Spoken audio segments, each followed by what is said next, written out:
Panel, we have some questions on social media. Clark Lawrence on Facebook asks for Jonathan, do you find that the church is more open to science and vice versa? I don't know that the church is more open to science. I do think church people are more open to science. There was a great book written a few years ago by a guy named Michael Lindsay, and it's critical to understand this issue that there's a division between the elites and kind of the regular pew-sitting folks. And you find this disconnect on a range of issues, whether it's immigration or racism or sexuality.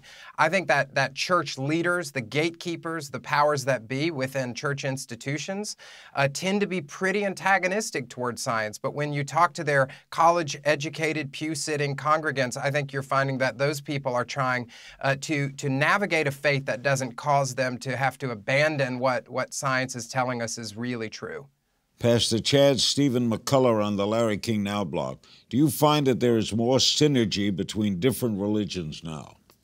I don't know that I see any more, but I can talk about the way forward in that I feel like what we can do, rather than, again, trying to convince each other that we're right, I don't know that Joanna and I are going to sit down with each other and one's going to win the other one over to what we believe. So what I know that we need to do is find the things that we agree on. Like, can we agree that we need to care for the vulnerable? There's people who need help in our country, in our neighborhoods. Can we agree on that? Can we agree that there are issues in our cities that we can tackle together? And I feel like just that unity is a beautiful picture of what we can do going forward. And we haven't done a great job of that so far. Ethan Palicki on the Larry King Now blog asks a question of me. Larry, I know you're open about your questioning of God. Have you ever believed, do you think you'd ever go back to believing? I cannot go back. And the older I get, the less I believe. I just never got answers to questions. Why the Holocaust? And religious leaders have over the years said to me, we can't question the way of the Lord. How do you answer that? I'd like to go to coffee. I'd like to take you to coffee and we can talk about it. That's a really, and my story would be a part of that. And I'd love to tell you my story. And Ethan has a question for Joanna. Why might other faiths and religions be so generalized in Western society while Christianity isn't?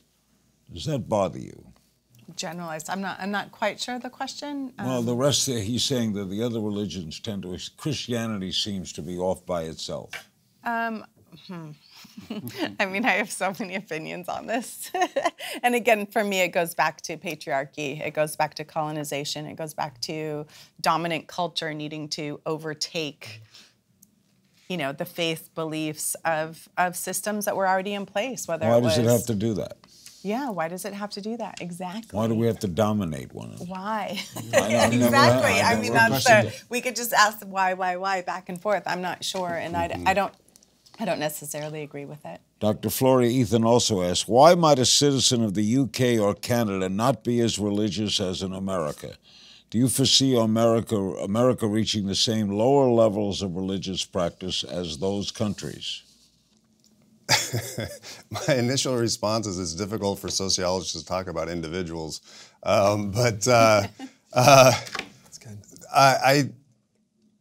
Given the context, I think it would be less likely that an American, and I mean, there's so many different variables attached to it to do that about a citizen in the U.S., a citizen in the U.K. I don't think, at least in the short term, that the U.S. is going to end up looking like Europe or the U.K., although you never know. But the other side of the you never know is you could have great spiritual awakenings. You have no idea what's actually going to happen. However, I will tell you a quick story, which is we're finishing this book, and my co-author on the book texted me. I'd written this section in the conclusion about will young people come back to faith? And we were nuancing that question, and she texted me and she says, off the top of your head, do you think you're coming back? And I said, no. Last but not least, Peter Smick on 2121 asks, can you all pray for the Dodgers to win the World Series? Okay, I'm not religious, but I'll pray. Will you pray for the Dodgers? Absolutely. The Buddhists are for the Dodgers. God's a Cubs fan, I'm sorry. I love fireworks. Cub fan. Well, you can root for the Dodgers They're now. practicing humility. How about you, Doc? Sure. I went to a game at the Coliseum when I was a little kid, so I have to root for the Dodgers. How about you up in New York, Jonathan? Listen, I'm up in New York. I think God's a Yankee. Yeah, I thought it all my life. That for one thing, I didn't believe, but I believed there was a God. He put little pebbles at Yankee Stadium so the ball would bounce over. Never miss a beat. Subscribe to Larry King Now and watch new episodes every day.